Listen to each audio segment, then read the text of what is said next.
Good evening, everyone. Good evening and welcome. I'm going to ask those who haven't found a seat yet to please do so. We're going to get started. Welcome to B'nai Jeshurun.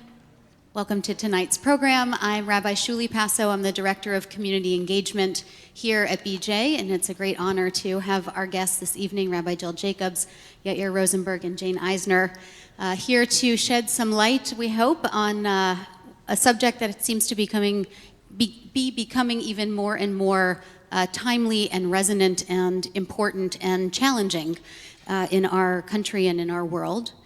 I want to begin this evening by asking everyone just to consider what brought you here tonight. What are the questions or the concerns that are on your mind on the topic of anti-Semitism that led you to devote this evening to being here in this conversation?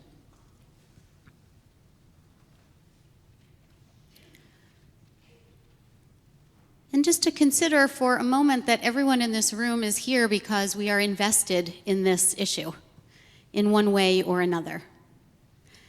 And one of the differences, I think BJ believes, in having a discussion like this in a place like this, in the sanctuary of a synagogue, as opposed to in a lecture hall or a university or the JCC, is that approaching the questions that we're going to discuss and hear and wrestle with tonight can really be deeply spiritual work. You may hear things tonight that are comforting, that are informative, that are illuminating, that are interesting. We hope that's true. We also hope that you hear things tonight that are challenging, that are provocative, and that you bring a curiosity and an open ear and an open mind and an open heart to tonight's discussion, knowing that there are multiple perspectives, experiences, and opinions on very complicated topics such as this one, and our goal is not to have a debate that someone will win, but really to explore the different facets and the nuances of this conversation. I'm not going to go through the bios of our speakers and our moderator. They're on the back of the handout that hopefully you got to pick up on the way in. They are thought leaders and contributing thinkers, writers in every respect to this conversation and to many other topics of importance in the Jewish community. We're really honored, Jill, Yair, and Jane, that you're here. A reminder that we're going to be doing Q&A by note cards. You may have picked up a little pencil and a note card at the front. If you didn't, I'll be walking around with some so that when we get into that part of the evening, if you have a question, a couple of staff people will be coming around to collect those note cards. So with that, I'm going to again thank everybody for being here tonight and turn it over to Jane. Thank you so much, Shuli, and thank you to everybody here at B'nai Jeshurun. This is one of several synagogues that my husband and I belong to, and it's such a pleasure to be here on just about every occasion. And I'm especially thrilled to be here with Jill and Yair. We're going to just go right at it here.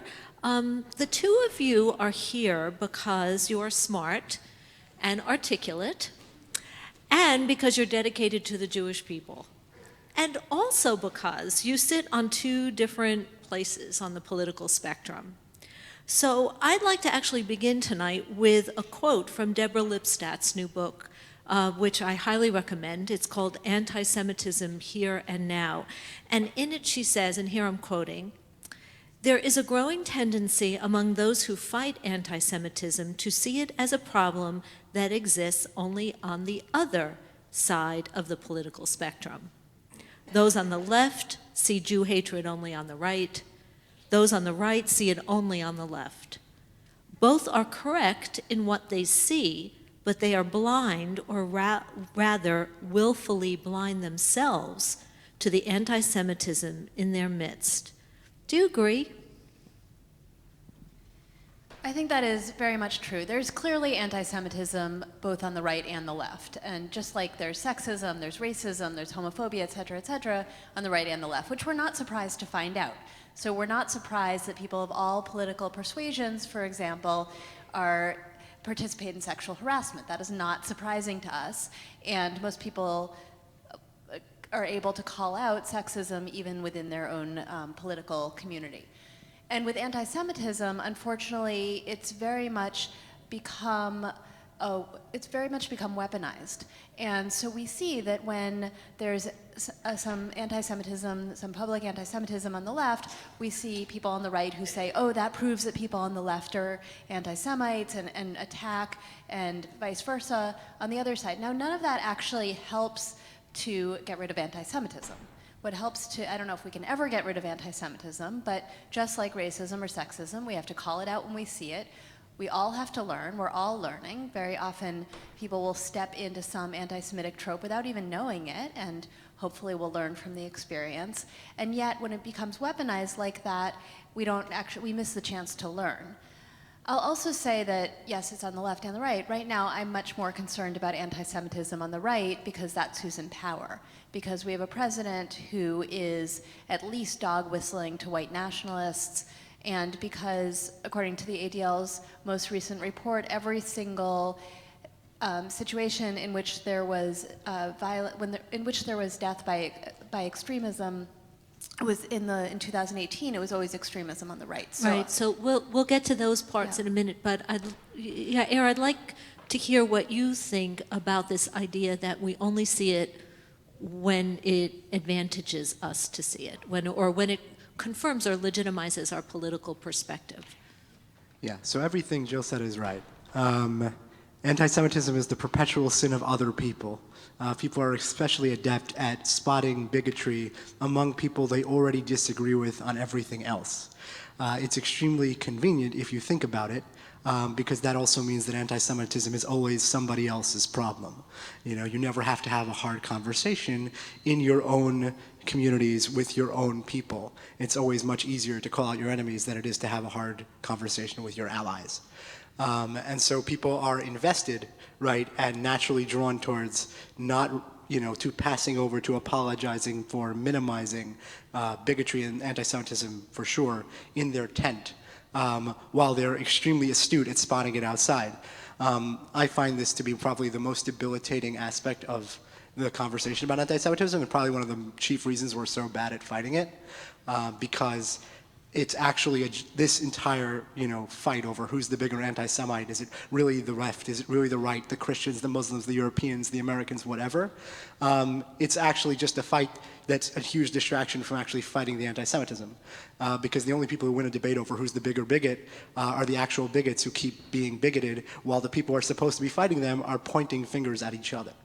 And I would add that even if we could figure out who was the bigger bigot all the time, and this I'll defer a little bit, it's true you could say the right is in power. You can come up with different reasons why to care about anti-Semitism in one place or the other at a given point, and I might even agree with you as an intellectual exercise. But in practice, the only place you can actually beat anti-Semitism or combat it is in a place in your own community where people respect you and they respect your voice, right, where you have credibility. So if you're a college Republican and you go over to the Democratic Socialist Alliance group on campus and say, you've got to get a handle on the anti-Zionism that bleeds into anti-Semitism in your group, they're going to laugh you out of the room, even if you had a point, and they might even get defensive because they'll feel, oh, this is someone from outside coming to tell me, and it would go the same way in reverse. On the other hand, if someone in their own group turned to them and said, this troubles me, this is difficult, then that conversation might happen. So does it matter? Maybe there is more anti-Semitism here or there, but the place where you can fight it is where you are. So let's stay with that for a moment. What would you say to the people in your tent? Well, what is my tent, right? I'm just a journalist who makes everybody angry. So like on the best day, I make everyone understand where everyone is coming from. On a worse day, I make everyone angry at me for not being entirely on their team. But I do try when I'm writing for, like, say I'm writing about something, when it comes to anti-Semitism or other bigotry, I do try not to let anybody off the hook, right? So it's very important for me that when I write about some form of left-wing anti-Semitism, that I don't make it out to be an exclusive province of one side of the spectrum. Right, and I'm very careful to avoid that sort of rhetoric, and I'll try to throw in some examples to remind people. It might not be the subject of that piece, but just to remind them, right, that nobody is blameless in this sort of thing.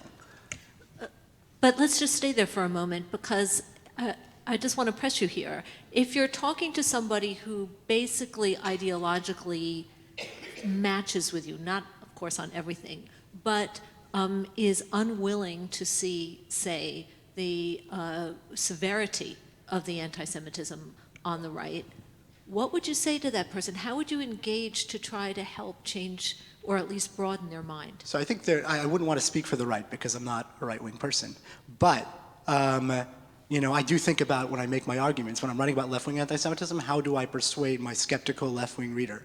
When I'm writing about right-wing anti-Semitism, how do I persuade my skeptical right-wing reader? So think of the value systems and the judgments that they generally make about the world and appeal to those. So if you're talking to a right-wing person, you're going to make the argument differently than if you're talking to a left-wing person. In some sense, it's easier because I feel more at home in certain languages of the left to make the arguments in left-wing language. But it is actually very important for people to figure out who they're speaking to and make those arguments. Though again, as you say, like in this sense, I'm not so well suited because as a journalist, my job is to like challenge everybody and make everybody uncomfortable, and every political candidate I interview, ask them tough questions.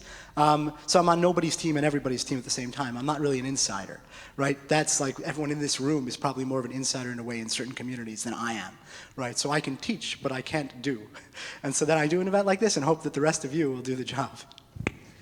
Thanks. I'm familiar with that journalistic stance. Jill, what do you say to members of the progressive community who are allies in so many ways, and yet in some cases really seem to have a blind spot to their words, their actions, their associations?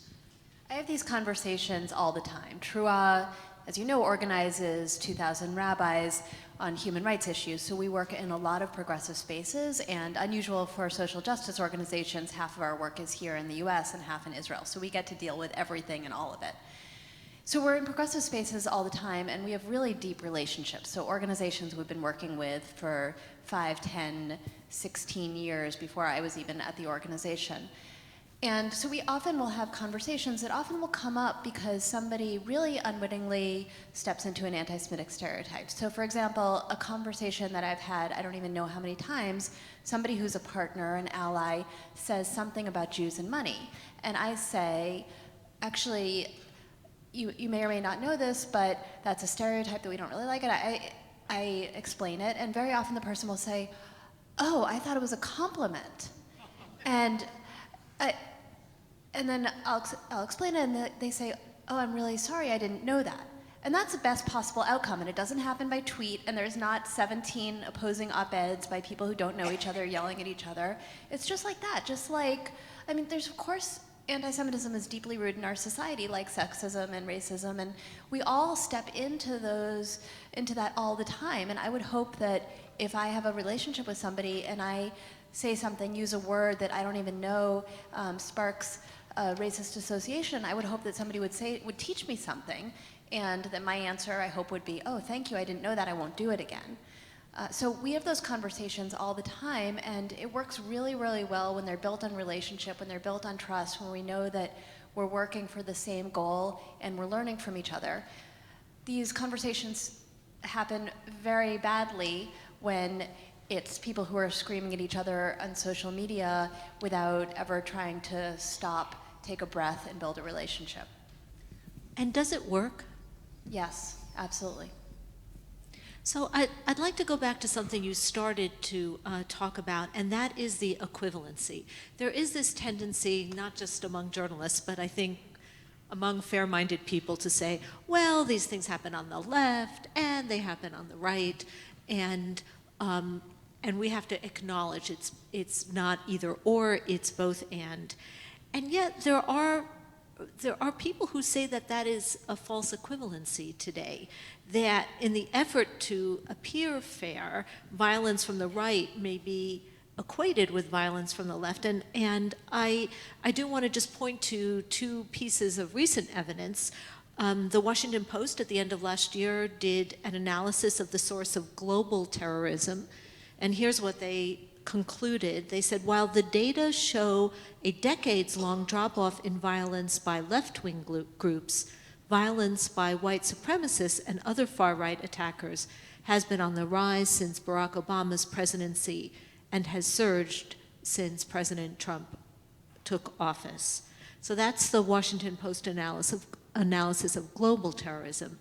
As you referenced, Jill, just last month, the ADL released its annual report on extremist-related murders and found that the right-wing extremists were connected to at least 50 deaths in 2018, and that was the highest number since 1995, and a 35% increase since 2017. And that increase was part of a trend. If you go back to 1970, they said, the ADL said, that 73% of fatalities were linked to right-wing extremists, and 23% were linked to Islamic extremists. So I have to confess that I found those numbers rather startling. And I'm just wondering why in the Jewish community it seems that the rhetoric doesn't match the reality. That's absolutely right. First of all, I reject the extremists on both sides because extremists on the right tend to sometimes kill people, and extremists on the left yell very loudly. And those are just very different. There's a difference between 11 people being dead in a synagogue in Pittsburgh and people screaming on social media, for sure. So, yes, I'm more worried, as I said, about the white nationalists, both because that's who's in power and also because they're deadly. Now, that doesn't mean that we excuse anti-Semitism on the other side. And again, I think it's very often important to make these parallels between other forms of bigotry, because sometimes we talk about anti-Semitism like it exists in a vacuum. Now, obviously, it's very different from other kinds of prejudices. It has some of its own characteristics. And when we think about, just to go to the example of sexism, now it's clear that rape is much, much, much more serious than a sexist comment. That's really clear. And it doesn't mean that we're going to say, well, we're never going to say anything about a sexist comment because people are getting raped.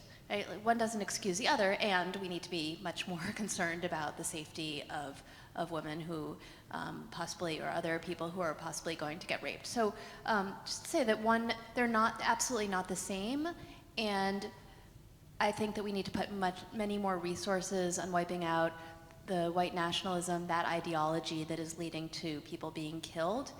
That doesn't mean that we just say, all right, the rest of you, we'll deal with you once we figure out this issue over here.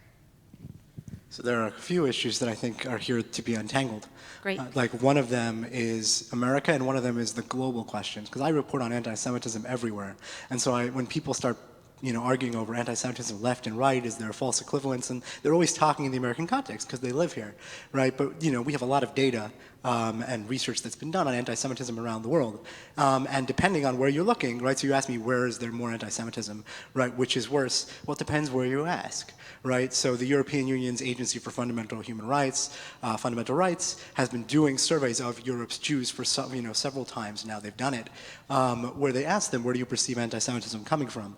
And what you find is that in France, it's mostly Muslims, right? In Hungary, it's mostly white Christians. I'm trying to remember, in Italy, it was like mostly the left, in Sweden.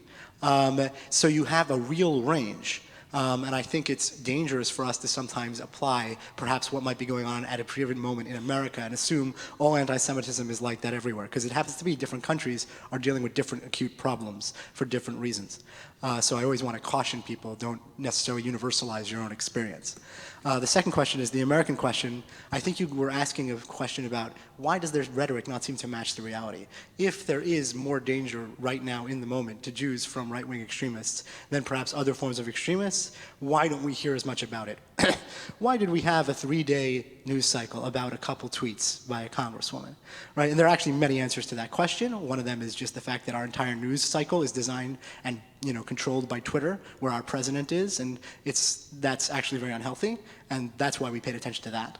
But another is that, and this is actually something I don't think people think about, but when anti-Semitism happens on the right, of course you and I, the most of the people in this room find it odious and horrible, right? When a Republican does something anti-Semitic or says something anti-Semitic or coddles an anti-Semite or dog whistles, that too, right, makes everybody, in this room upset. But I would wager to guess that most of the people in this room align with the political left and vote for Democrats and never voted for Republicans and don't have strong relationships with Republican politicians or really expect them to represent them. So in other words, it's when your family is doing something, you tend to be more critical of your family, right? And Jews see themselves at home as part of the progressive left. And when suddenly the hatred is coming from inside the house, they get far more scared and they feel a sense of betrayal. And that's why they tend to be more vocal about it, because it's their own family doing it, as opposed to the person I never voted for, think he's probably a little bit racist, and I don't want very much to do with. So it's a totally different context. We're more critical of, we tend to fight the most with our siblings, right, than the random person across the street who we barely talk to. So are you saying that this is characteristic of Jews or people in general? Because we certainly haven't seen many Republicans calling out or even seeming to be uncomfortable about the anti-Semitism on the right. Yeah, so there are Republicans who are in general, we haven't seen many Republicans uncomfortable with the current president, right? Anti-Semitism is a bullet point in a larger point, which is that we have an entire party that is covering in large part, right, for what I believe to be an incredibly unfit and bigoted president who is, not fit for the job. And anti-Semitism is one of the many things that he's, somehow stokes or is involved with. I think there are other bigotries, honestly, that he's more involved with that should worry us a little more. So that's why that happens. But I'm saying, if you're talking about in the Jewish community, why does sometimes the Jewish community, I hear this question, why do they seem to raise the issue more on the left than on the right? I think it's because they see themselves as on the left, not because they're worried that they're going to get shot, but because they feel betrayed. Jill, do you believe that? I think that's some of the answer, and also some of the answer is because progressives see ourselves as fighting racism and sexism and homophobia, et cetera, and anti-Semitism.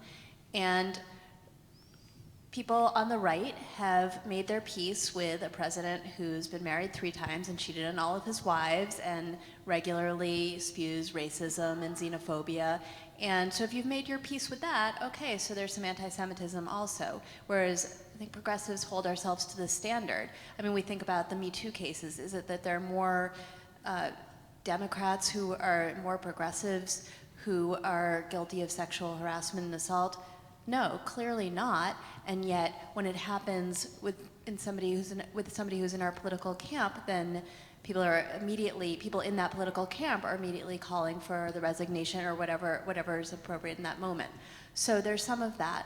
And of course, we can't forget that some of the rhetoric about anti-Semitism on the left is being encouraged and generated by people on the right who are looking for a way to draw a wedge between Jews and the Democratic Party, which has, of course, long been our home.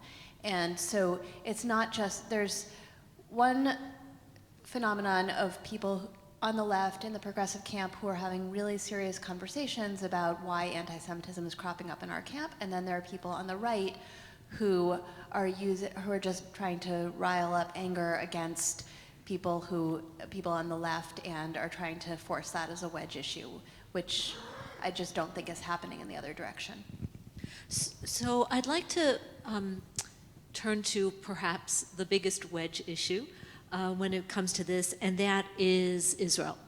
And I can certainly understand the argument that we have to recognize that there's much more violence coming from the right than from the left.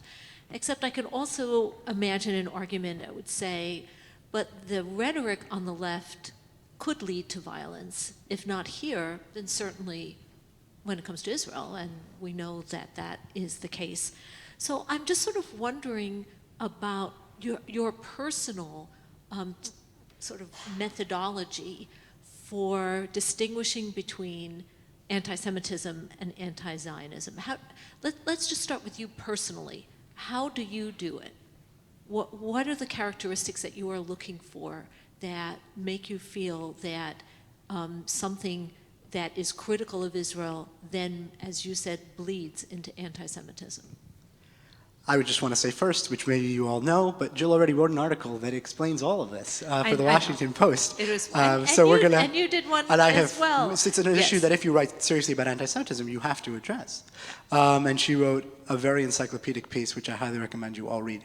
And she'll give you the Cliff Notes version, I'm sure.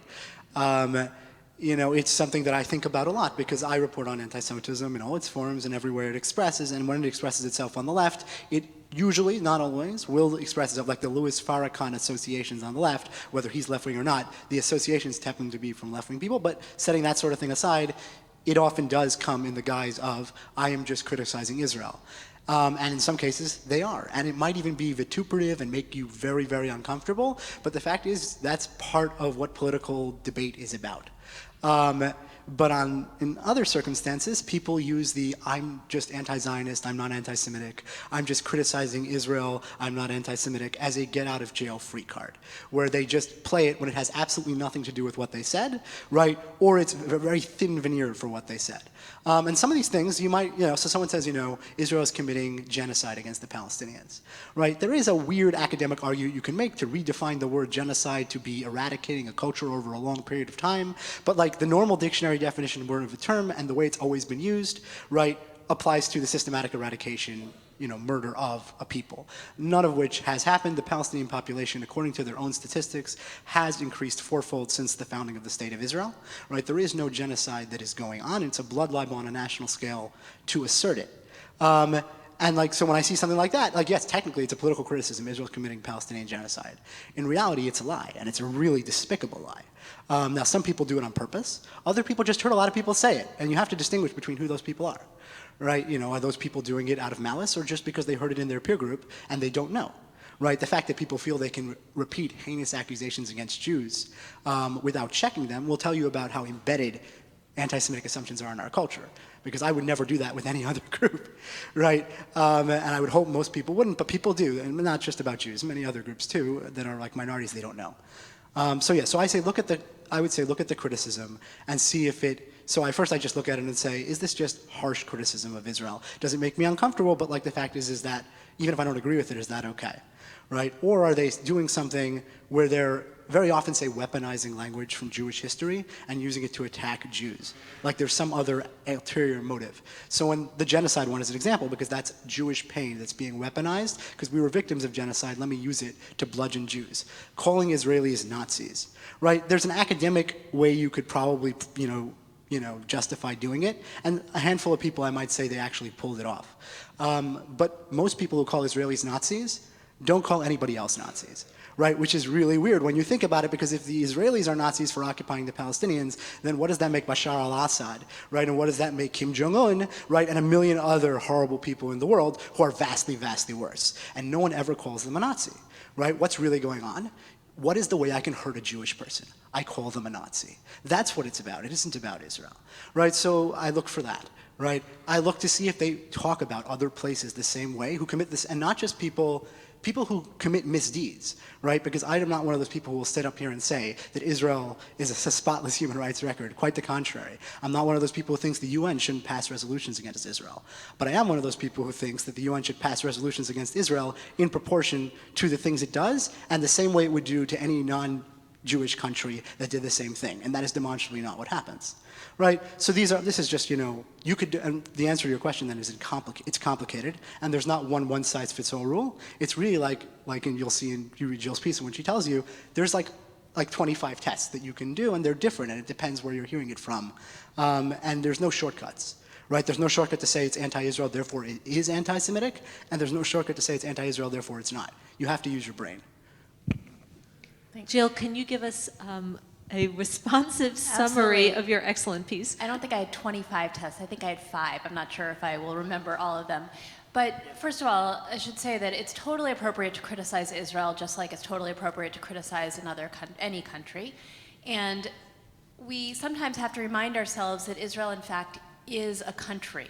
It's not just the living embodiment of all of our Jewish identity.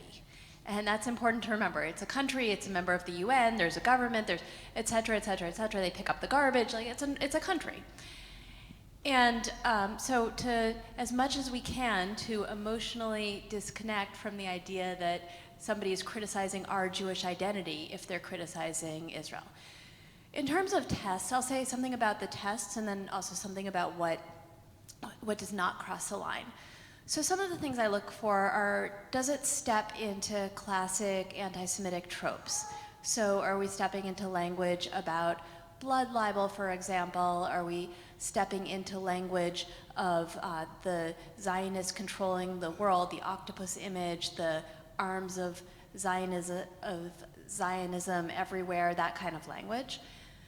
I look for the question of when people use the word Zionists, I always want to know what that means. For me, I actually think that the word Zionist should have been retired in 1948. At a certain point, Zionism stopped being a political movement because there was an actual state. And so I want to know, if you're saying Zionist, do you mean Israeli? Do you mean Jew? Do you mean people who believe in the state of Israel? So just trying to tease that out, what people are talking about, because sometimes it could mean any of those. We look for language that justifies killing Israelis or says anything like, well, they deserve what they get, or just dismisses any murders of Israelis or of Jews. Language that uses Nazi, the word Nazi or other kinds of Nazi imagery to, as Yair said, to put our greatest national tragedy, to describe us using the terms of the greatest genocide that ever happened to us. In terms of, so I want to say a word about what I think doesn't cross the line. So when we talk about boycotts, for example, now I just need to say that I don't personally boycott Israel. Trua as an organization does not participate in boycotts of Israel, so I just need to say that. And I don't think that boycotts are necessarily anti-Semitic. So again, Israel is not Jews, Israel is a country. So we're all boycotting Iran, for example, right? There's sanctions. If I decide I'm never going to buy something from China again, I mean, my kids are probably never getting toys ever in their life, but I can do that and nobody's going to complain about it, except them, except my kids. And so Israel's a country. So if somebody says, I'm boycotting Israel because I'm angry about the occupation, I'm boycotting them to try to put pressure on them to end the occupation, it's not my strategy, but I don't think that's necessarily anti-Semitic. That said, there is a lot of anti-Semitism that is inside of the BDS movement, but we just need to separate the idea that boycotts are inherently anti-Semitic from saying there is a lot of anti-Semitism in there. The second point that I want to make is that a lot of times people talk about, well, singling out Israel and only complaining about Israel. Again, I don't think that that's necessarily anti-Semitic. Now, we have to ask the question, why does this person care about Israel? Why are people getting upset about Israel? And there's a lot of reasons that Israel is the focus of much of the activism around global issues in the left. And just want to lay it out. I'm being descriptive. I don't want to be prescriptive or to justify, but just when we think about the role that Israel has, first of all, why are people obsessed with Israel? Because people have always been obsessed with Israel. If the Crusaders did not go to Canada, I guess they didn't know about Canada, right? But the Crusaders went to Israel, right? We're talking about the place that is a holy place for three religious communities. People have always been obsessed with Israel. If Christians weren't obsessed with Israel, then there's no way that US policy would look the way that it does, right? It's not just about the Jews. So people have always been obsessed with Israel. It's not that surprising. Second, as we know, Israel is the largest recipient of US foreign aid, not counting the countries that we've invaded and are maybe trying to rebuild, but in terms of other places, Israel, of course, is seen as a client state in the Middle East, as is Egypt. Israel is a place that a lot of people have gone to, not just Jews, more Christians, in fact. So it's a place that feels familiar. And it's also we also have a very large body of organizations, both Jewish and non-Jewish, right? From AIPAC, of course, and Christians United for Israel, and a million other organizations that are a very visible pro-Israel voice in the U.S., where we don't have, for example, a very visible pro-Assad voice. Or other people say, well, isn't Syria worse? Yes, of course Syria is worse. Well, we're all boycotting Syria, and there's no visible pro-Syria, pro-Assad voice there's always every action provokes a reaction. So there's nothing like that to provoke a reaction. And also, we can't dismiss the fact that Palestinians have been building a national movement now for 70 years, and there's a very large Palestinian diaspora that has also been very important to that, whereas that might not be true when it comes to other places. And I'll say that sometimes issues take off. When I was in college, it was all about free Tibet. Did anybody have any knowledge or experience about Tibet? Right, so that was the issue of the moment. It might be something else another time, right? I mean, there were times when progressives were very concerned about Latin America. Maybe that's coming back, right? But issues come in and out, and it doesn't, I mean, there's a lot of reasons that it's Israel right now, but it's not only because everybody's after the Jews. And then I also just want to say that in terms of the Jewish community, one of the major mistakes that we broadly have made, I don't want to implicate any of us personally, but that much of our community has made is crying wolf about anti-Semitism. So when there's criticism of Israel that actually does not cross the line, there are organizations and individuals that will say, oh, well, that's anti-Semitic. And that means that people on the left here, every time I criticize Israel, you call me an anti-Semite, therefore no criticism of Israel can be anti-Semitic. Right? But the fact that some criticism of Israel is not anti-Semitic doesn't mean that no criticism is. So we just have to be very careful about calling it out when it's there and about not calling it when it's not there. And lastly, just to go back to wedge issues, something that is extremely disturbing right now is this spate of anti-BDS bills that are passing, including S1, the very first Senate bill that was introduced actually originally during the government shutdown, which is just very, very clearly a way to drive a wedge between the Jewish community and the Democratic Party. So these are bills that are, they're written differently, but basically the state bills essentially say that states won't do business with any contractor, either an individual or a company, that boycotts Israel or the territories it controls. So it's blurring the distinction between Israel and the occupied territories, which is something that both the right and the far left would like to do. I would like to maintain that distinction because it's the only way we'll ever have two states. And it means that we have situations where a speech pathologist or a math teacher who won't sign a piece of paper saying, I promise not to boycott Israel, can't get a job. The Senate bill tries to indemnify states that pass those kind of bills.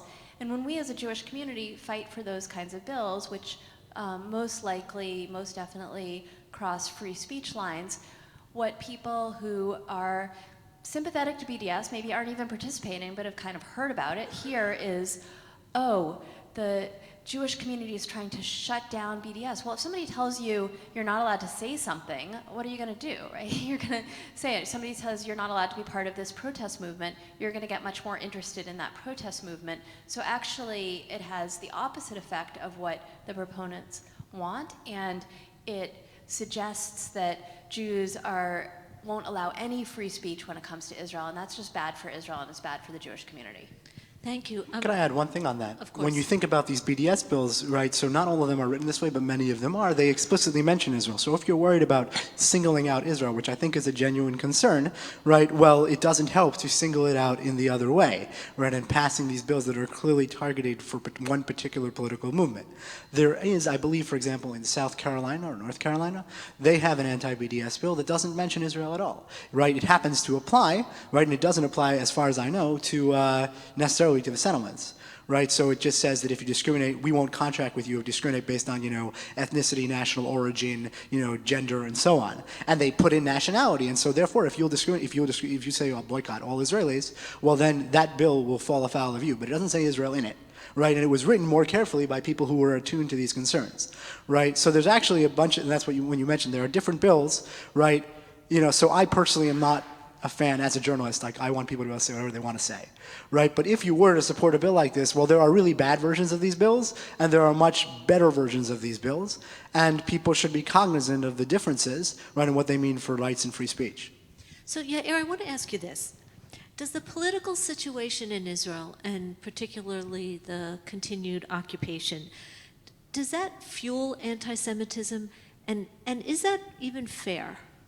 It's a great question, right? So Israel does something bad. Israel is in the news for the wrong reasons. And then people will often point to that to justify their anti-Semitism. This is for sure, we can document this. People will use this to go and then they'll go and, attack a synagogue, beat up a Jew, or in the case of, say, Tufts University, they'll go after a Hillel and they'll vandalize it, right? They attack Jews all over the world for whatever it is that Israel is perceived as having done.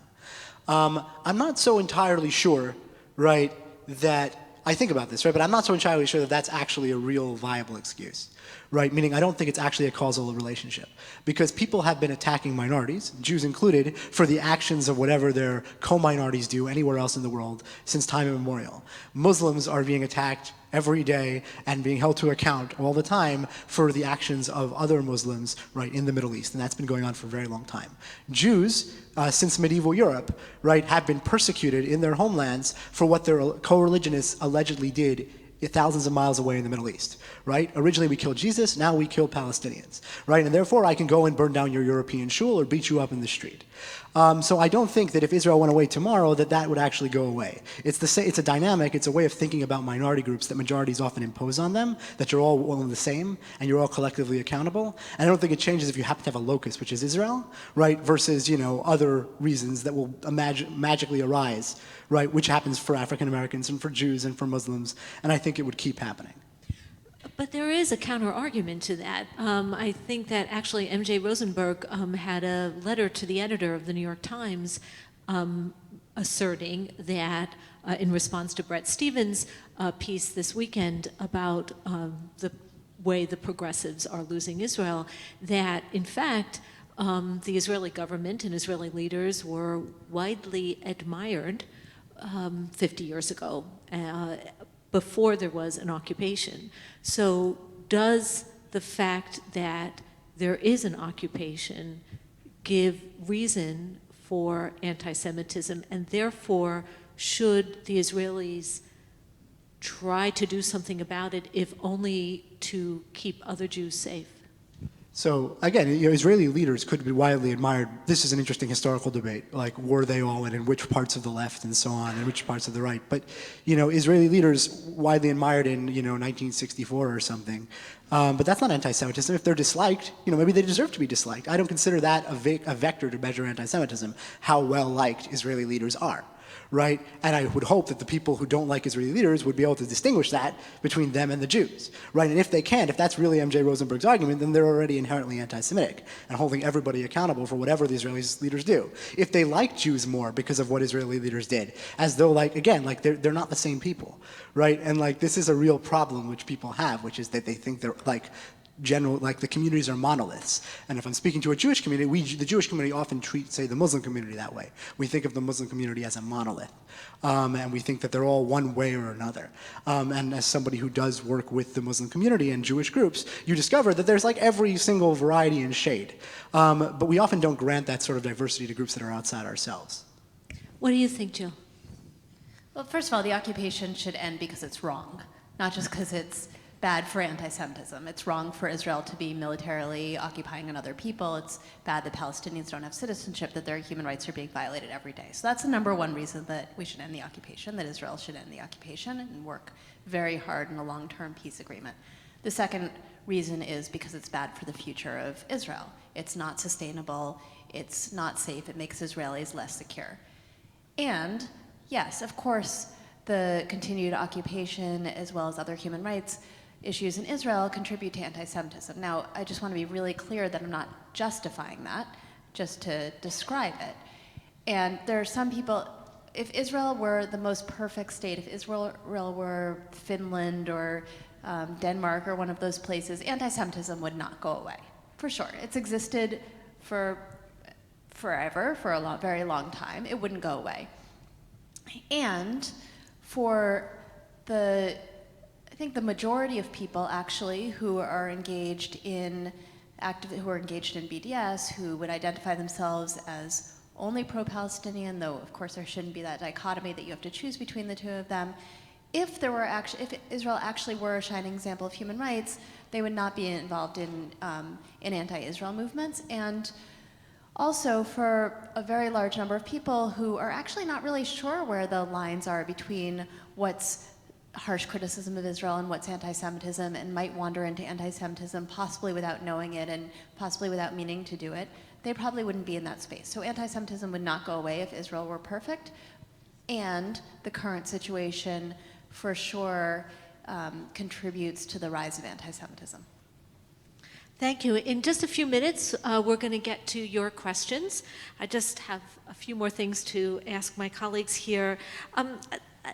I want to now speak a little bit more back in our own country and to look at the increasing anti-Semitic attacks that we've seen here in the last couple of years, and especially towards journalists. Yair, you were unfortunately, a very big target. So was I, so were members of the Forward staff. And I know when I was asked about this in the last few years, I've often tried to make the point that our vulnerability, and certainly I felt more vulnerable as a Jewish journalist in the last couple of years than I have in many, many decades. But this new vulnerability really needs to awaken our compassion for others in this country who don't hold as secure and privileged a position in our society.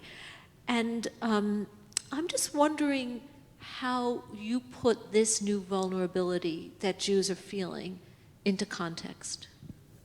In my own case, so the ADL did a study in the 2016 election campaign, and they had a data analytics firm go through all of the mean tweets, right, and the nasty, horrific stuff like photoshopping journalists into gas chambers, and looking at all these anti-Semitic tweets, and then they released the top 10, the most, the most abused Jewish journalists on the internet during 2016 on Twitter or whatever, and I was number 2.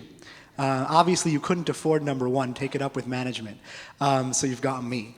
So I will get calls from people who are doing research or writing an article about harassment of journalists or bigotry online, and they ask me how do you feel? Do you feel vulnerable? And I'm like, I spend my time reporting on anti-Semitism all over the world. There are people in the British Labour Party right now who are Jews who are facing vastly more worse than I am. People in France, people in Hungary, right? The sort of thing that I get a few mean tweets, right? It's not the same.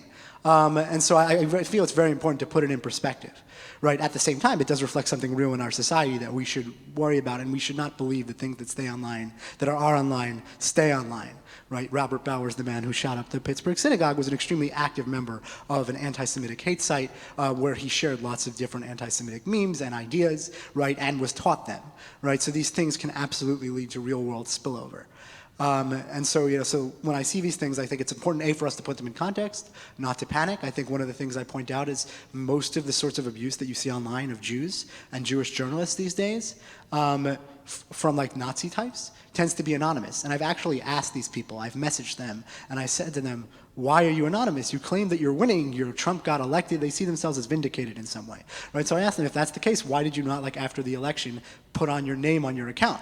And the guy's like, I'm not stupid Jew, I'd get fired and no one would be friends with me, right? And so as long as they feel that way and understand that in Britain, in the British Labour Party, people in politics holding office are comfortable forwarding and sharing or being involved in groups that share explicit anti-Semitic material, right, under their own names, on their public pages, while in politics, right? That seems to me vastly, vastly worse. And what we should be watching is to make sure that that doesn't happen to us. And in a certain sense, I think something that hasn't been named, but we'll name, right, some of the furor over Representative Omar's tweets reflected this sort of fear that some of this stuff could become something that gets put to somebody's name, that becomes part of the public discourse, as opposed to something that exists on the fringes or is anonymous, right? And people worried that that might be getting laundered in some way, or those tropes, and they pushed back very hard, and they were frightened by it.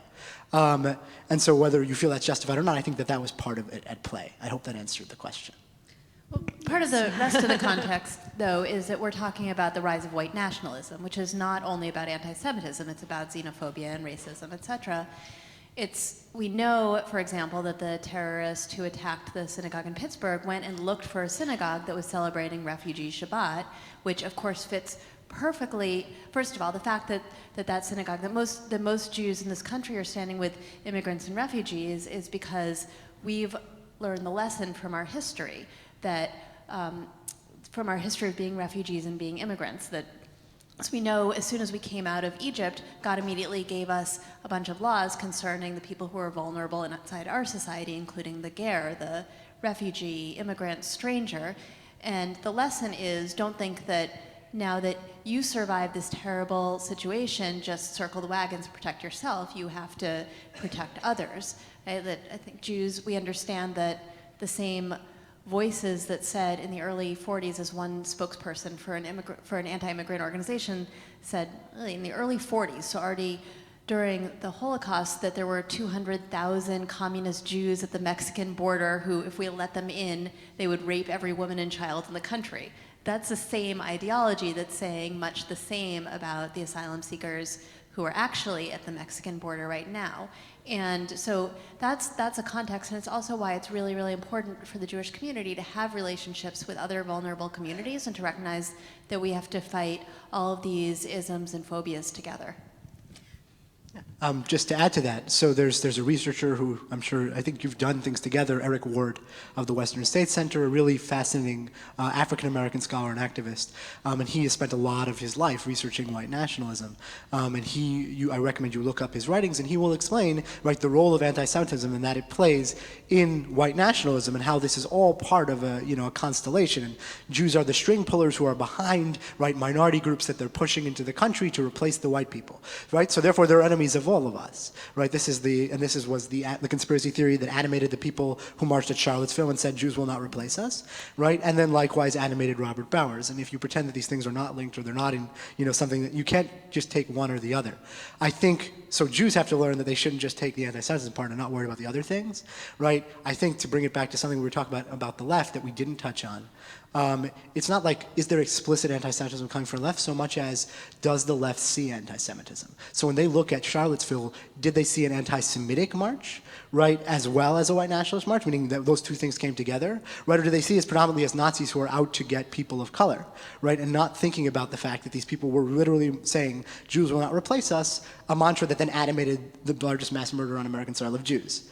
And I actually looked back through some of the coverage, and if you look, there were very few articles that wrote and explained the chant and tried to center anti-Semitism as part of the conversation on a left that you would expect, like Jill said, which cares about these things, to talk about it. And I think sometimes Jews worry that there's this big blind spot, right, where Jews are not treated, and our oppression is not treated the same way as other oppressions, which is different than people being actively so. It's more like the right-wing, lunatics are coming at us from this side, and the left-wing people who are supposed to be fighting for us are saying, you don't need our help. Perhaps you're privileged white people, all of you, right? And you're no different than the majority, and you're safe and you're secure, and you don't really need our involvement. And that's something, if you're thinking about like having relationships and being in the room, is explaining to well-meaning people that that's not how we experience it, right? So that they can learn about our vulnerability and our history. So do you think anti-Semitism would be as bad if we didn't have Twitter? It's hard to remember the world before Twitter. I think that I think that we wouldn't see it as much. And I think that's true of the whole Trump era, that it's not like anti-Semitism wasn't out there, racism wasn't out there, but now it's kosher for people to come out from under their rocks.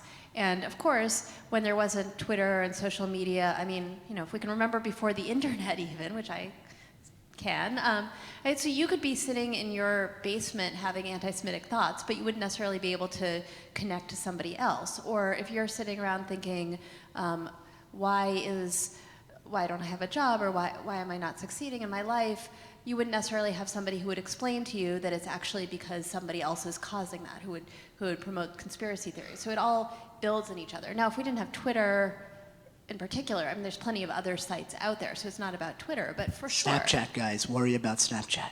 I thought Snapchat was going away. I thought everybody moved to Instagram. I mean, Gab, right? I'd never even heard of Gab before that incident. So, yes, maybe if we didn't have the internet, it would be much harder for people to find each other. Yes, I know. I mean, these hypotheticals are difficult to answer, but the reason I asked it is because Twitter, or what Twitter represents, is a new kind of discourse that, I can see creates stories. I mean, the whole controversy with Congresswoman Ilhan Omar was all created by Twitter. and then, of course, enhanced by it. So I think both of you are right. I think you're saying two different things. I think that Jill is right that if you got rid of Twitter, right, you might not see all of the anti-Semitism out there, but it's there, right? There have been efforts in other countries to be more, adept at censoring Twitter. It's not something America, with our First Amendment protections, are comfortable with, and Twitter doesn't do it here. But like in Germany, right, and elsewhere, lots of stuff gets censored from Twitter. Anti-Semitic hashtags have been censored, I believe, in France, things like that. But it doesn't mean that people aren't being anti-Semitic. It just means that we're not seeing it, which to me is actually sweeping it under the rug. So that would actually worry me. But I do think, if you ask, if Twitter went away, I don't know about anti-Semitism, but I think my career would be worse off and the world would be better off. And precisely in part because of what you said. At this point, yes. And I'll tell you why. Right, because think about this controversy. What happened here? So in this, what happened? A congresswoman said things that I think definitely reflected anti-Semitic tropes about Jewish control of politics, no question. And she did it on Twitter, and it became a 3-day news cycle. In the same week, Britain, France, and Germany all released their anti-Semitism statistics for 2018. All of them saw large spikes. The UK hit a record high. Germany went up 60%. France went up 74%. How many news cycles did we have about that real-world problem? None. Zero. Well, Americans don't care about what happens in Europe. It's true. That's not just about right, that but the report. question is what is deciding what actually drives our news cycle? It's what happens on Twitter, because all of our politicians and our pundits and our commentators are on Twitter. Most people in the country are not, but the people who make cable news, right, and write your newspapers, they are, and it creates stories, right, and our president is on it, right, but this is a medium in which you can only talk in 280 characters, so you're going to add emojis, and you're going to end up in places like Omar did, right, where you are dealing with a really complicated, fraught subject, and you end up doing it in a glib way, and bad things happen, right? So this is a medium that's ill-suited to discussing the difficult and complicated questions of our day, right? And it is guiding our entire news media conversation and discourse. And our president is on it and doing the same thing. So you can't go, I'm not saying it's journalists' fault, they have to be there, right? The president is there, but you should wonder, why does Donald Trump love Twitter so much? Because Twitter is bad at expressing complex ideas, and so is he. Right? So why on earth would we sign up for that? Why would we yoke our public discourse to that any more than we have to? And I think it's worth thinking about that, totally separate from the specific anti-Semitism of the Omar affair, like how we got hijacked. So one of the people in the audience actually brought up, I think, a really important question about something that isn't covered, and that is the spate of attacks on Orthodox people, mostly men in Crown Heights. These are physical assaults. People are physically injured. This isn't just something nasty on Twitter. And yet, as far as we know, these attackers are not necessarily right-wingers or pro-Trump people. Why are those figures less sympathetic to the left? So I would twist this, why is that not getting attention before I get to the left? Because I'm not so sure it's specifically the left. I also don't see the right, Republican congressman talking about it. I don't see it in the news at all. Maybe I'm wrong. Yeah, so I would like to answer the question, why does it not get attention anywhere, right? And I think there are two main reasons, and I think about this as a journalist. I think about my profession and why that is. So one of them is, and this is doesn't speak well, I don't think, of my profession, but bigotry and hatred, whether anti-Semitic or Islamophobic, doesn't get covered if people don't die. Right? That is generally how it works. Right? So European anti-Semitism was like what we're seeing, was bad in France, really bad for years. There were lots of close calls. There were people getting beaten up, but nobody got shot for a while, and it didn't really make the main front pages. There weren't these big think pieces. They didn't do surveys of anti-Semitism in Europe because people didn't really care that much because nobody died. The phrase is, if it bleeds, it leads. Right? That's always been the phrase in the business, and no one has been killed. Right? As someone died, it would suddenly get a lot of attention. Is that good? I don't think so. It would be nice if it got covered earlier so that we might head off the possibility of that sort of thing happening, and something I think about in my coverage. But the second reason, and I think this was getting to why the person brought in the left, right, is that there are stories, as someone who covers anti-Semitism, I discovered there are particular stories, right, that no one pays attention to because they don't confirm anybody's narrative, right? So this wasn't, for example, a leftist on a college campus who went from anti-Zionism into anti-Semitism in some way, right? This wasn't a Louis Farrakhan fan. So those would have confirmed some right-wing narrative about anti-Semitism, right? It also isn't, some, far-right terrorists, right, going and beating these people up, right? It's really not. The New York Times reported on it and said not a single one of these sorts of attacks in New York, right, that they've recorded in like whatever was the last year could be attributed, that they found, to a white supremacist. So it doesn't confirm the narrative of anti-Semitism on the left. So since it confirms none of the dominant narratives, which are largely held in part largely by non-Jews, right, they don't get written about. And I think the job of journalists, should be actually to try to dig those up and raise them up. I'd give another example. There's a controversy about Jews moving into Ocean County right now, where there's a Facebook group with thousands and thousands of followers putting out videos and a documentary to try to keep Jews from moving in, right? Orthodox Jews in particular, but they've used Holocaust imagery to like depict the invasion of the Jews. They took the Niemöller poem, right? First they came for the trade unionists and so on. So they said, first they came for my house, then they came for my neighborhood, and like pictures of Orthodox Jews, right? Very much an anti-Semitic campaign. You're not hearing very much about it. I know there are journalists working on it, right? But you're not hearing as much about it because it doesn't confirm anyone's narratives. It's just a weird anti-Semitism story. But there's something in common with all of these stories, and that is the targets are Orthodox Jews. And let's be honest, I mean, if we walk down the street, well, you have a kippah on, and I look like your basic Jewish Upper West Sider with curly hair and glasses, but nonetheless, we don't necessarily present as Jews. But many Orthodox men, especially Haredi men, the way they dress and comport themselves, they do look like Jews. Could it be that basic, that this isn't a political statement, it is just a pure hatred? Yeah, so first of all, this complicates people who are very clearly present as Jews because maybe they're wearing kippah or black hat or whatever it is.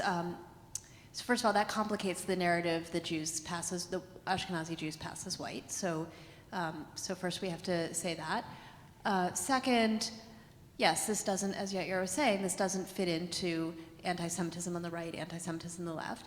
I think also because it's part of a much longer story about relationships in Brooklyn, putting aside the Ocean Park? Ocean County, yeah. Because we think about the Crown Heights riots, right? It plays into a much longer narrative, and I wonder whether people think like, oh, that's part of that long story. I don't know. That, again, absolutely nothing excuses walking up to, well, anybody, but certainly you shouldn't walk up to anybody and punch them, for sure, no matter what, but it certainly doesn't excuse this kind of a hate crime. So I can't say why it hasn't been covered. I think I see it pop up every once in a while on social media, usually because somebody knows somebody who knows somebody. I can't answer why New York media isn't covering it more, but I would say that probably because nobody dies, thank God nobody dies, because it doesn't fit a narrative, and also because it does fit into this much longer New York story.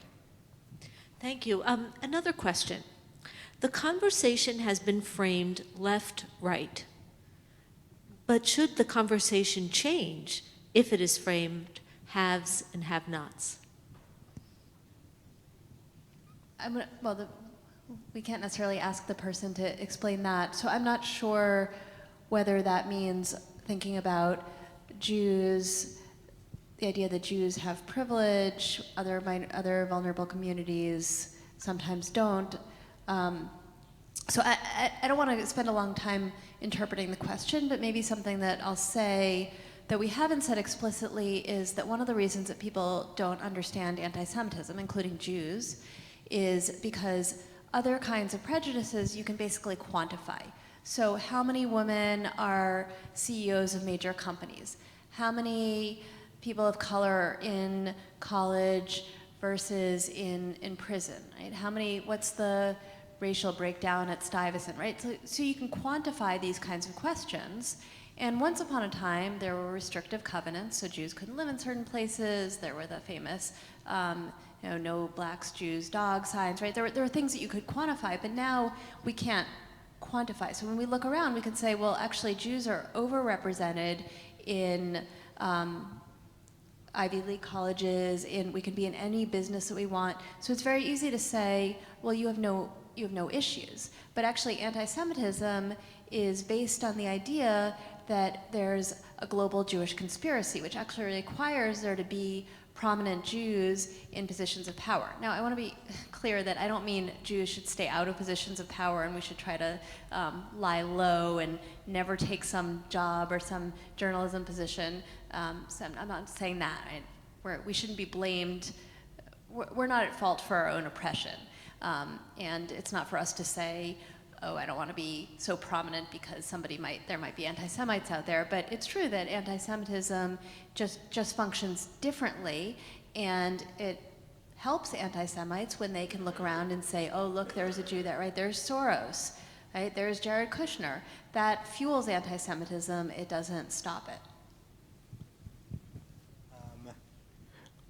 I had one thing I wanted to add. Just to sort of tease out what you're saying, there is a sort of element of the have-not. And even if Jews weren't, I think, in prominent positions of power, you'd have it because anti-Semitism constructs itself, as you said, as a conspiracy theory in which powerful Jews are pulling the strings behind society.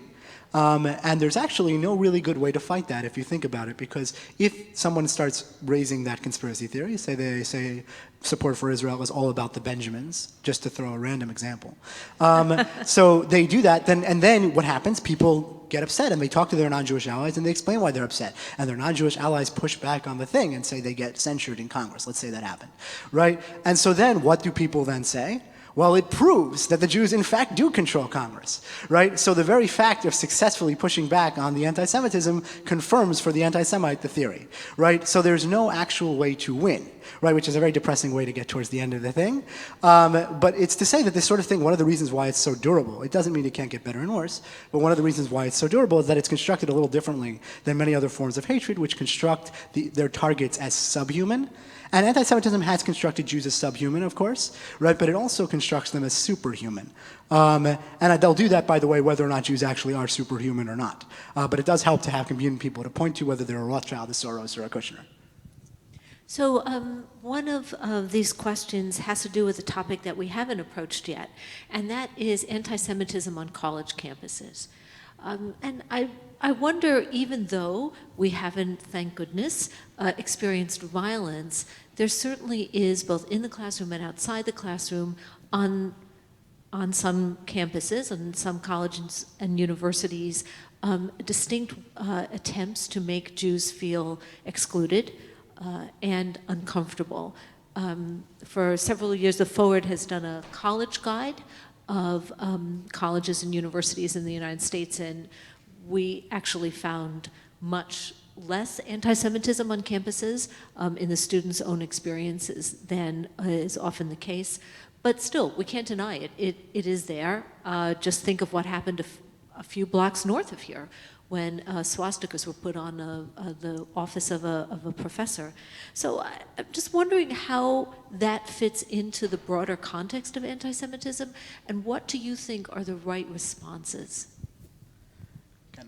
I just speak on campuses regularly. I'm going to be at Indiana University later this month. And so I go and I ask and I talk to the kids, and so I have some certain sense. And the thing is that we talk about campuses as a monolith when in fact there are thousands of these in America. And they're completely different. And in fact, on most of them, you have absolutely, as you said, no issues, right? Then there are specific places which are trouble spots, and some of which have acute issues, like say Oberlin, right? And you can talk to students and you'll find these things out, right? But like most college campuses are fine, and most kids are not experiencing any of this stuff. You go to a Midwestern university campus, right? And like nobody there has even heard of, BDS, let alone BDS bleeding into anti-Semitism, right? So it's important to like put that all in perspective. At the same time, there are real, actual campus issues that arise. You'll sometimes have student groups that are part of, say, an intersectional coalition where their partners who are pro-Palestinian tell them you shouldn't partner not just with Zionist groups, right, like say explicitly pro-Israel groups, but you shouldn't partner with the Campus Hillel because they harbor Zionists, right, and you shouldn't partner with the ADL, right, and so on. And sometimes lists of groups are published where, like this happened in NYU, sorts of people we won't partner with that include pretty much all the mainstream Jewish groups, right, and so Israel is used actually as a proxy to exclude large numbers of Jews. It's like what we had at Tufts, where you have like vandalism that is anti-Israel vandalism done to Jewish centers, right? So this is the sort of thing where Jews are seen, again, as a proxy for what some other Jews might have done somewhere else in the world, and then attacked over it. And campuses are not immune to that, and this happens to kids, and so that's one thing. The other thing I would say, though, is recognize that the kids are better equipped than you think to handle some of the things that happen on campus. I'll go to campuses, and sometimes they're dealing with something like a really anti-Israel op-ed that was published in the school newspaper about an event they held at Hillel, right? So when I was at Duke, they'd had a J Street U event where they brought in Israelis and Palestinians who worked together to fix agricultural problems in the Palestinian territories. This was not like a whitewash event. It was a bunch of critics of Israel who think Israel's policies are bad, and here's how we as private groups work to, together as Israelis and Palestinians. But this was really, it's anathema to, boycott groups, because Israelis and Palestinians talking to each other is anathema to them. So they put an article which literally contained the words, "Dialogue is impossible." So I came and sat and before I even spoke, had dinner with these kids, right? And they were thinking it all through, and they asked me for my advice, but they were they understood that this is actually a really how to make the counter argument, one, and two, the idea that actually this presents poorly to a lot of people on campus, and we should be proud of what we did, right? And there's nothing wrong with what we did, and here's how we'll frame that and explain it to our friends. So give the kids support, don't parachute in, right, and try to hit the administrations all the time, right? There are groups that specialize in doing this. They lack cultural competency in the campuses that they're jumping into, and they lack faith in the kids, right? And this goes in both directions. I'm not going to put an equal sign on it, right? But the people who donors who feel they need to crush X, Y, or Z event at a Hillel, this happens rarely, but once in a while you'll have it. I can count it on a hand. But crush an event at a Hillel because it's too critical of Israel, right? And similarly, there are people who the kids are going on a birthright trip, right? And for some reason, they're all going to get brainwashed, and they're all going to become hyper right-wing Zionists because they went on a birthright trip. How condescending is that? Right, to think that American Jewish kids and college students are stupid enough not to know that there's an Israeli-Palestinian conflict and that there's a whole big story out there, and they should look into it whether on birthright or elsewhere, right? So there's a lot of condescension that comes from outside our college students, and I urge people to give them a chance. Yeah. I want to also talk about how to approach anti-Semitism on campus, because I do also talk to a lot of college students and hear about how complex it is, particularly around Israel. And I think about when I was in college at Columbia, there was an incident, so it's the late 90s, there was an incident in which the head of the Black Student Organization wrote a column in the school paper that was just straight up anti-Semitism. It had nothing to do with Israel. This was during Oslo, right? So there was a lot of hope. This was, or maybe right afterwards, I can't remember exactly. And there was not so much hope, but somewhere in that time. So this was straight up Farrakhan style anti-Semitism. And it was, of course, very upsetting. Most of us had never had to grapple with that. And so the Jewish student union leaders, who I was part of that group, started meeting with the heads of the Black Student Organization. We were just having lots of conversations. We were dealing with it. Because, like you said, kids are smart and can deal with this.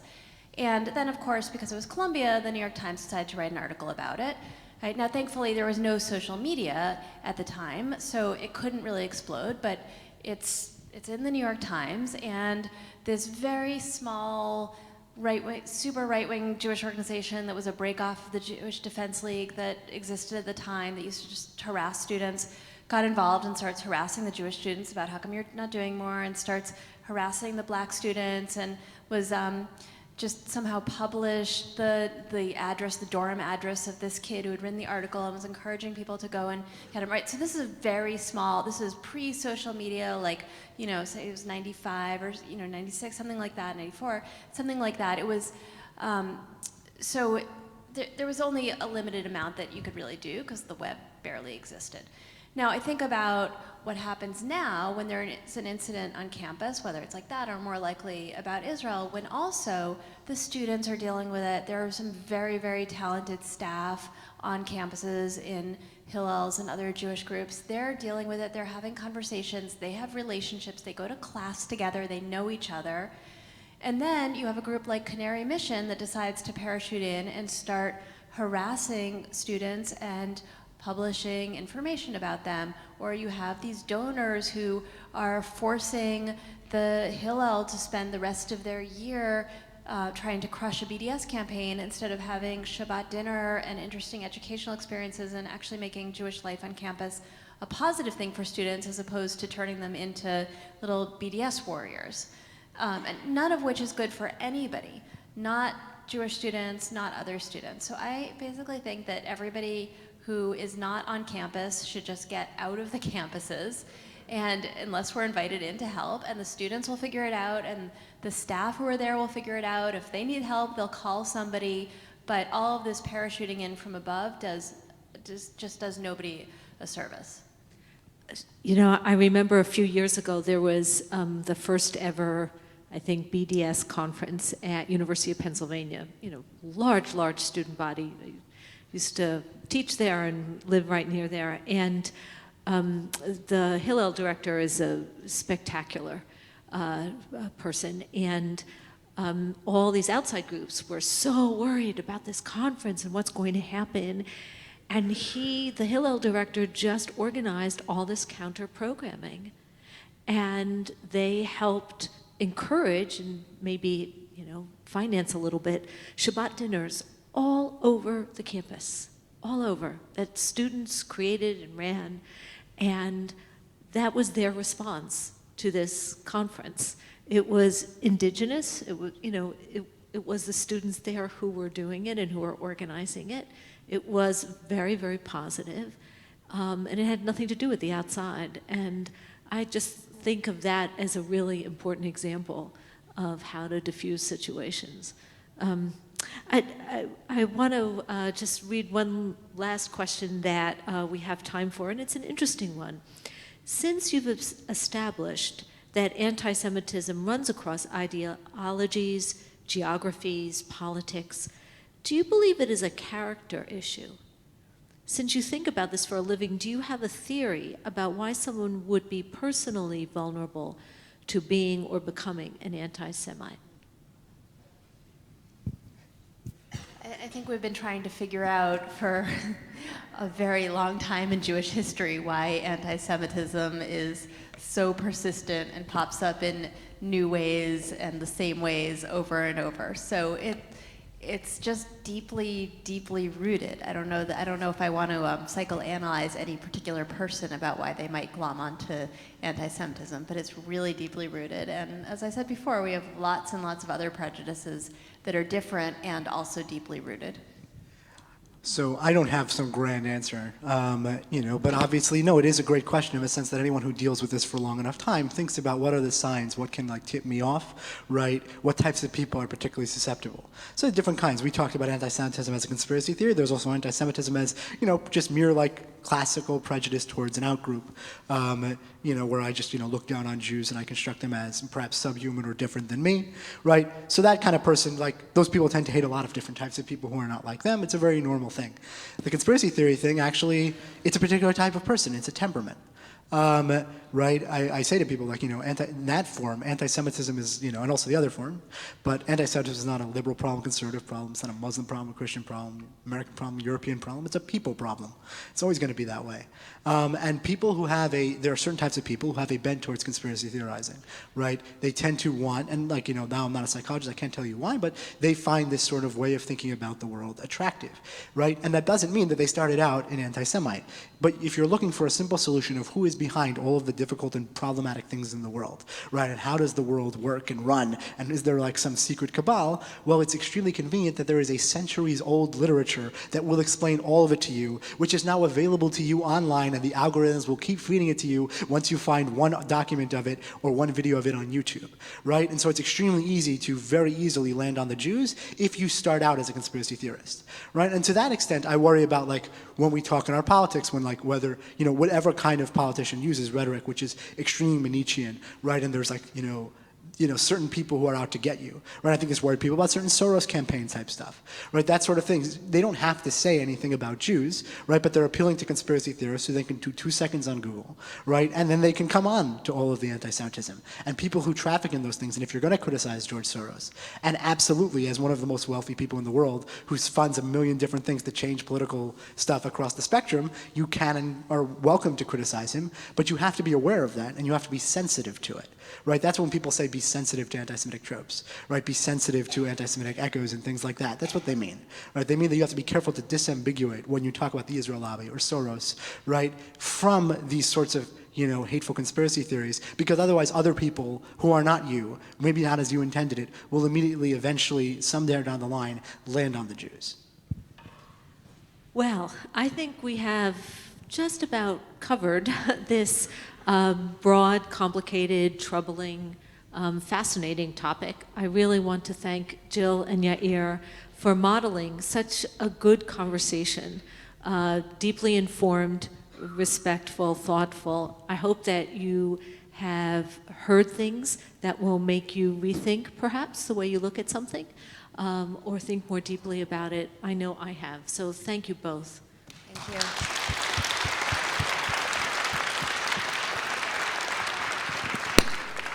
Please join me in thanking Jane, Yair, and Jill for being here tonight.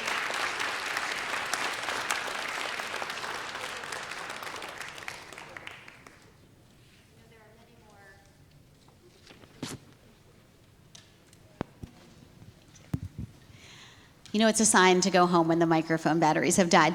I know that there are many questions that we didn't cover, and many questions that are still living in our hearts. We did not solve the problem of anti-Semitism tonight, as we hoped we might. But fortunately, we have more sessions in our series on anti-Semitism. This was the second of 4 programs. Yair, I'm glad you mentioned Eric Ward. He's going to be here next Wednesday night. You can find information about that on the flyers that are on the table in the back. And then the following week, we have a special program for Jews by choice on what does it mean to experience anti-Semitism when you've chosen to become a member of the Jewish people. So that is open to Jews by choice and their loved ones. I hope you'll join us next Wednesday. And for all of our upcoming programming, thank you for being here tonight. Thank you, Jane, Yair, and Jill.